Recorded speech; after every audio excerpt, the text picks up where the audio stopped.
जादुई रंग बिरंगी चूड़ियों का पेड़। बहुत समय पहले की बात है। सोनपुर नामक गांव में शीला अपनी बूढ़ी सास पार्वती और बेटी सोना के साथ रहती थी। शीला के पति का देहांत 2 साल पहले एक कार दुर्घटना में हो गया था। तब से लेकर आज तक शीला खुद ही अपने घर परिवार की देखभाल किया करती थी। वो अपने चूड़ियां बेचकर अपने परिवार का गुजारा चलाया करती थी। पति के गुजर जाने के बाद शीला ने बहुत बुरा वक्त देखा, लेकिन उसने कभी हार नहीं मानी और जैसे तैसे कुछ पैसों का इंतजाम करके थोक बाजार से चूड़ियां खरीदकर अपने गांव के बाजार में बेचकर पैसे कमाने लगी और उन्हीं कमाए हुए पैसों से जैसे तैसे अपना और अपने परिवार का पेट पालने लगी। उसने अपनी बेटी का एडमिशन एक सरकारी स्कूल में करवा दिया था ताकि उसकी पढ़ाई जारी रहे और वो पढ़ लिख कर जीवन में कुछ बन सके। इसी तरह से दिन बीत रहे थे। जैसे तैसे करके शीला ने अपने परिवार को वापस से पटरी पर ला दिया था, लेकिन शायद होने को कुछ और ही मंजूर था। एक दिन जब शीला बाजार से चूड़ियां बेचकर घर वापस आ रही होती है, तभी अचानक रास्ते में एक गाड़ी से उसका एक्सीडेंट हो जाता है और उसकी चूड़ियों की पूरी टोकरी जमीन पर गिर जाती है, जिससे उसके सारी की सारी चूड़ियां टूटकर तहस नहस हो जाती है। ये देखकर शीला रोने लगती है और कहती है, हे भगवान, ये क्या हो गया? मेरी चूड़ियों की पूरी टोकरी टूटकर बर्बाद हो गई। मेरे पास केवल अब इतनी ही चूड़ियां थी जिन्हें बेचकर मैं अपने घर का गुजारा चला सकती थी, लेकिन अब उनके टूटने के बाद मेरे पास कुछ नहीं बचा और ना ही मेरे पास इतने पैसे हैं कि मैं दोबारा से थोक बाजार से चूड़ियां खरीदकर फिर से अपना काम शुरू कर सकूं। और आज चूड़ी बेचकर जो पैसे मिले थे उनसे केवल मैं घर का राशन ही खरीद पाऊंगी। अगर मैंने इन पैसों से दोबारा से थोक बाजार से चूड़ी खरीदने के बारे में सोचा तो मैं अपनी बेटी और अपनी बूढ़ी सास को क्या खिलाऊंगी? अब तो सिर्फ आपका ही सहारा है भगवान। मुझे तो अब कोई रास्ता दिखाई ही नहीं दे रहा। अपनी चूड़ियां बर्बाद होने के बाद शीला वहां से रोते हुए वापस अपने घर पहुंच जाती है। घर आते समय रास्ते में से वो घर का राशन भी खरीद लाती है ताकि अपनी बेटी और सास को खाना बनाकर खिला सके। शीला के घर आते ही उसकी बेटी उससे कहती है, माँ, आज आपको आने में इतनी देर कैसे हो गई? मैं और दादी आपका बहुत देर से इंतजार कर रहे थे कि कब आप आएंगी और खाना बनाकर हमें खिलाएंगी। शीला अपने साथ हुई घटना के बारे में अपनी बेटी और सास को बताना नहीं चाहती थी ताकि चूड़ियां टूटने की बात सुनकर उन्हें दुख ना हो, इसलिए वो अपनी बेटी से झूठ बोल देती है। कुछ नहीं बेटा, बस रास्ते में आते हुए एक पुरानी सहेली मिल गई थी, उसी से बातें करने लगी। इसी चक्कर में आने में थोड़ी सी देरी हो गई। इसके बाद शीला अपने लाए हुए राशन से खाना बनाकर अपनी बेटी और सास को खिला देती है, लेकिन चूड़ियां टूटने के दुख के कारण वो कुछ भी नहीं खा पाती और अपनी बेटी और सास के सोने के बाद अपने कमरे में बैठकर रोने लगती है और मन ही मन कहती है, हे भगवान, आज जो मेरे साथ हुआ वो किसी दुश्मन के साथ भी नहीं होना चाहिए। अपने पति के जाने के बाद मैंने बड़ी मुश्किल और मेहनत से अपने घर परिवार को चलाया, लेकिन आज जब मेरे बचाए हुए पैसों से खरीदी हुई सारी चूड़ियां मेरे आंखों के सामने टूटकर बर्बाद हो गई, तो पहली बार मुझे अकेले होने का एहसास हो रहा है। काश कि मेरे पति आज जिंदा होते तो हम लोगों को इतनी समस्याओं का सामना नहीं करना पड़ता। लेकिन चाहे जो भी हो, मैं हार मानकर बिल्कुल भी नहीं बैठूंगी। मैं कैसे न कैसे करके कुछ पैसे उधार मांगकर दोबारा से अपना चूड़ियों का काम शुरू करूंगी ताकि मेरे परिवार को भूखा न मरना पड़े। ये सब सोचते सोचते बहुत रात हो जाती है और शीला की आंख लग जाती है। सुबह उठकर शीला अपने गांव के साहूकार के पास जाती है और उसे अपने साथ घटी सारी घटना बताकर कहती है, साहूकार जी, मुझे कुछ पैसों की जरूरत है जिससे मैं अपना चूड़ियों का काम दोबारा से शुरू कर सकूं। क्या आप मुझे कुछ पैसे उधार दे सकते हैं? देख शीला, पैसे तो मैं तुझे उधार दे दूंगा, लेकिन उसके बदले में तुझे मेरे पास कुछ गिरवी रखना पड़ेगा और साथ ही हर महीने का 10% ब्याज भी देना पड़ेगा। अगर तुझे मेरी ये शर्तें मंजूर है तो मैं तुझे पैसे देने के लिए तैयार हूँ। साहूकार साहब, मेरे पास गिरवी रखने के लिए कुछ भी नहीं है। आप तो जानते ही हैं कि मेरे पति के गुजरने के बाद मैंने अपने घर परिवार को कितनी मुश्किल से संभाला है और उसी चक्कर में मेरे सारे गहने भी बिक गए। इसलिए अब मेरे पास गिरवी रखने के लिए कुछ भी नहीं बचा। इसलिए आप कृपा करके बिना कुछ गिरवी रखवाए मुझे कुछ पैसे उधार दे दीजिए। मैं धीरे धीरे करके आपके सारे पैसे लौटा दूंगी। शीला, ये तो बिल्कुल भी नहीं हो सकता कि मैं बिना कुछ गिरवी रखे किसी को पैसे उधार दे दूं। इसलिए तू किसी और से ही पैसे उधार ले ले, मेरे से तो ना हो पाएगा। वैसे मैं तो क्या, पूरे गांव का कोई भी इंसान तुझे बिना कुछ गिरवी रखे पैसे उधार नहीं देगा। बाकी फिर भी अगर तू कोशिश करना चाहे तो करके देख ले, हो सकता है कोई नेक इंसान तुझे पैसे उधार दे दे। साहूकार की बातें सुनकर शीला बहुत दुखी हो जाती है और वहाँ से उठकर चली जाती है। वहाँ से जाने के बाद वो और भी कई लोगों के पास उधार पैसे लेने के लिए जाती है, लेकिन पूरे गांव में उसे कोई भी ऐसा व्यक्ति नहीं मिलता जो उसे बिना कुछ गिरवी रखे पैसे उधार दे दे। वो सभी से कई बार विनती भी करती है, लेकिन कोई भी उसकी मदद नहीं करता। इससे दुखी होकर रोते रोते वो अपने घर की तरफ जाने लगती है।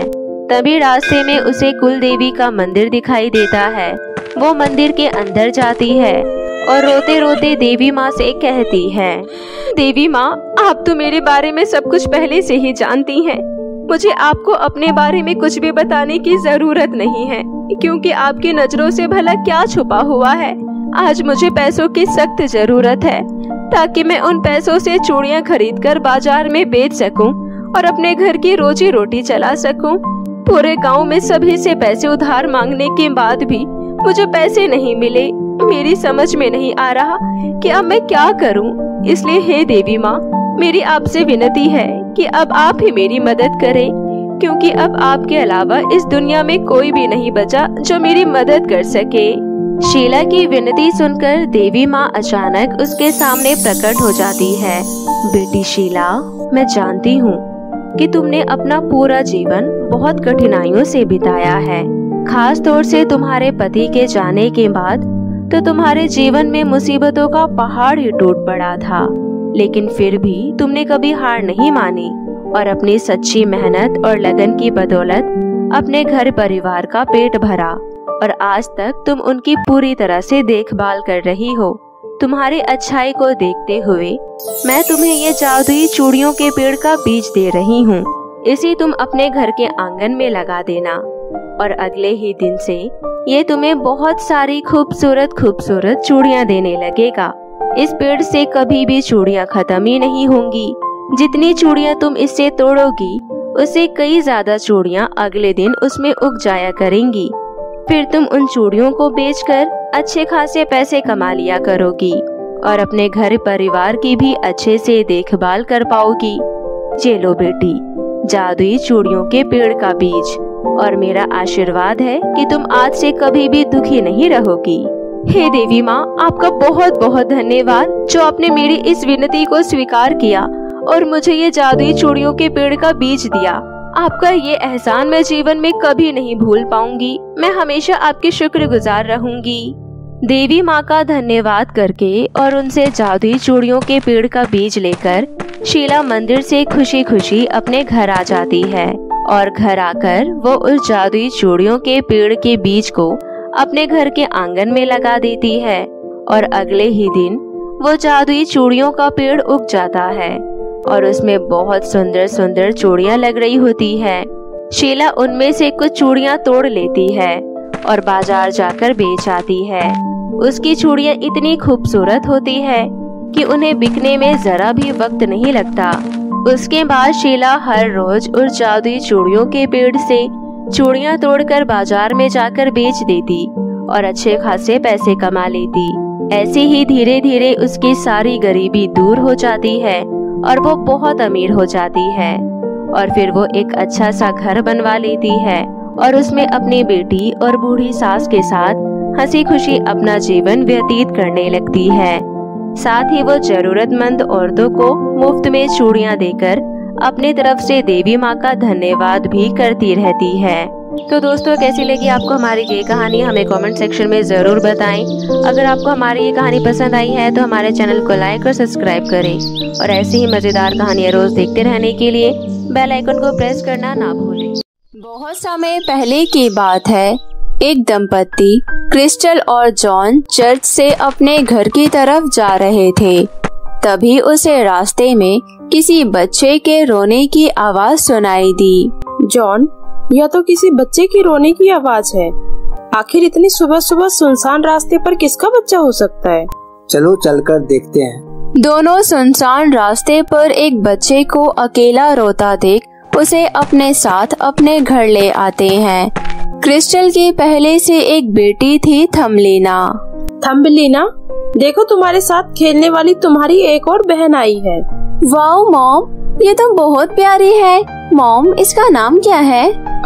इसका नाम, यह बच्ची बिल्कुल एक राजकुमारी की तरह लग रही है, इसलिए इसका नाम अब से सिंड्रेला है। Wow Cinderella, welcome to my home little child. अब से तुम हमारे साथ हमारे घर में रहोगी और हम सब साथ में खूब मस्ती करेंगे। इसी तरह दिन बीत रहे थे। थम्बलिना और सिंड्रेला दोनों अब बड़ी हो चुकी थी। दोनों बहनों में काफी प्यार था। दोनों एक दूसरे का बहुत अच्छे से ध्यान रखते थे, लेकिन दोनों बहनों में जमीन आसमान का अंतर था। सिंड्रेला रूप की रानी थी। उसकी भूरी भूरी आंखें, लंबे घने बाल, वो किसी राजकुमारी से कम नहीं थी। वहीं थम्बलिना दिखने में ज्यादा अच्छी नहीं थी। उसका रंग काला और उसका कद छोटा था। एक बार सिंड्रेला और थम्बलिना दोनों बाहर घूमने जा रही थी। तभी गांव की कुछ लड़कियों ने थम्बलिना का खूब मजाक उड़ाया। सिंड्रेला, तुम इस नाटी ब्लैक ब्यूटी के साथ बिल्कुल अच्छी नहीं लगती। हाँ सिंड्रेला, तुम्हारी बहन कितनी बदसूरत है। तुम इसके साथ बाहर मत निकला करो, तुम एक चांद हो। सही कहा, तभी तो ये अपने साथ दाग लेकर घूमती है। ऐसे नहीं कहते लड़कियों, हम सब एक ही परमेश्वर के बनाए हुए हैं। गॉड ने किसी को अच्छा शरीर दिया है तो किसी को अच्छा मन दिया है, और थम्बलिना दिल की बहुत अच्छी है। तुम्हें किसी का मजाक बनाने का कोई अधिकार नहीं है। अब जाओ यहाँ से। इतना बोलकर सिंड्रेला और थम्बलिना आगे बढ़ती है, लेकिन ये बात थम्बलिना के नन्हे से दिल को लग जाती है और उसके आंखों से आंसू बहने लगता है। तुम इन इडियट लड़कियों की बात सुनकर क्यों रो रही हो दीदी? गलत क्या कहा उसने? ठीक ही तो कहा उसने। मेरी वजह से तुम्हें भी हर जगह शर्मिंदगी उठानी पड़ती है।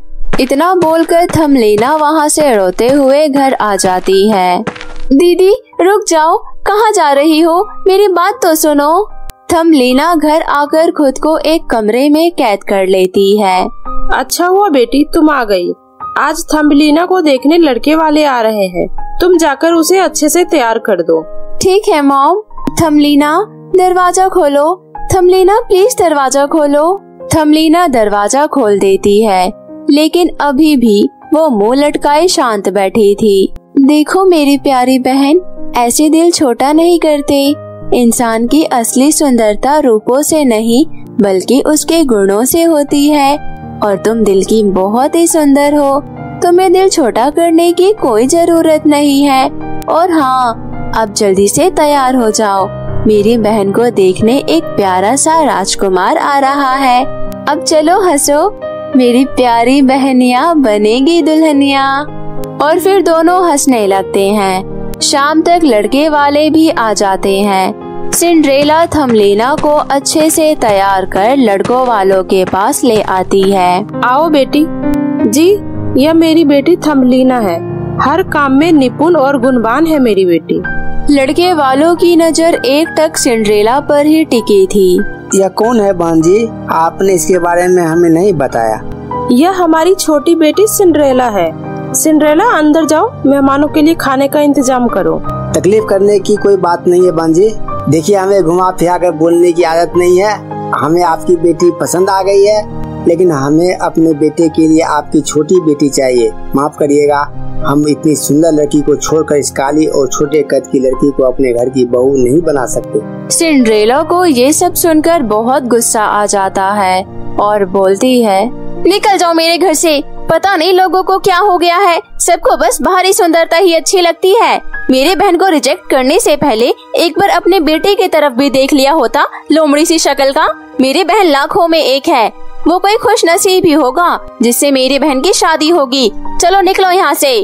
इतना सुनते ही सभी वहाँ से चले जाते हैं और थमलीना फिर से रोते हुए अपने कमरे में आकर बैठ जाती है। हर बार मेरे साथ ऐसा क्यों होता है?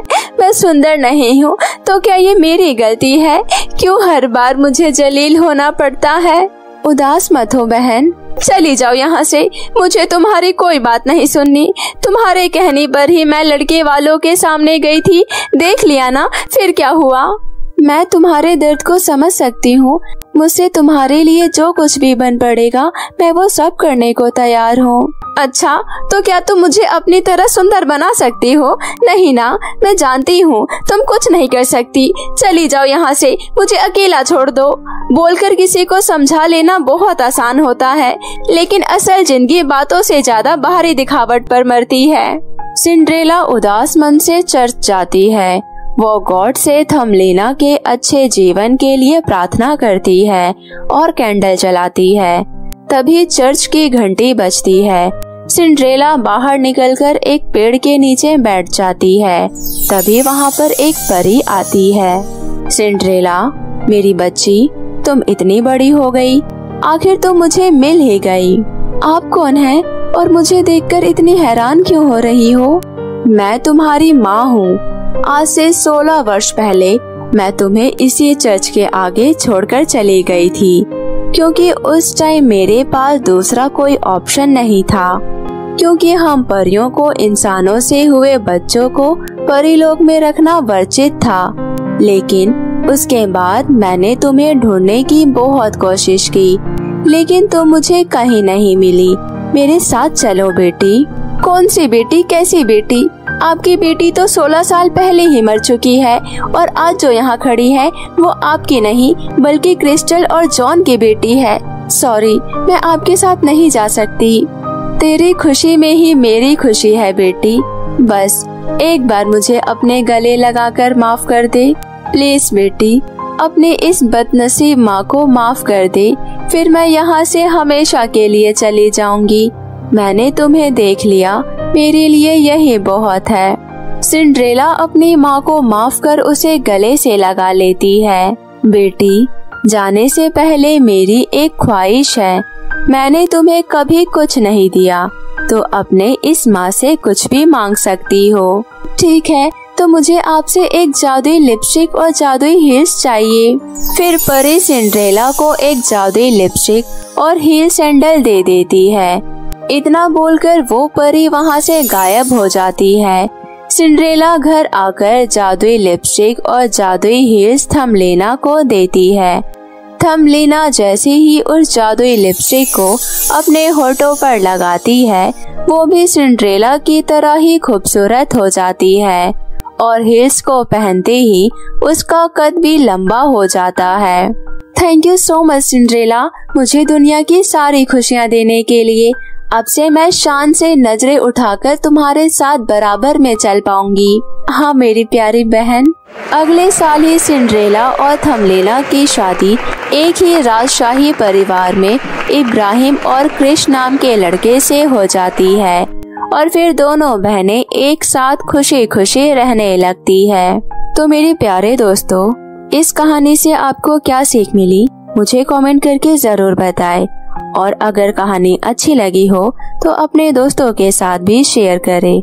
और हाँ दोस्तों, अगर आपने अब तक मेरे चैनल को सब्सक्राइब नहीं किया है तो प्लीज जल्दी से नीचे लाल बटन दबाकर अभी सब्सक्राइब कर ले, ताकि आपको ऐसी ही और नई मजेदार कहानियाँ देखने को मिल सके। तो मिलती हूँ मैं आप सभी से किसी नई कहानी के साथ। तब तक अपना ध्यान रखें। बाय बाय दोस्तों।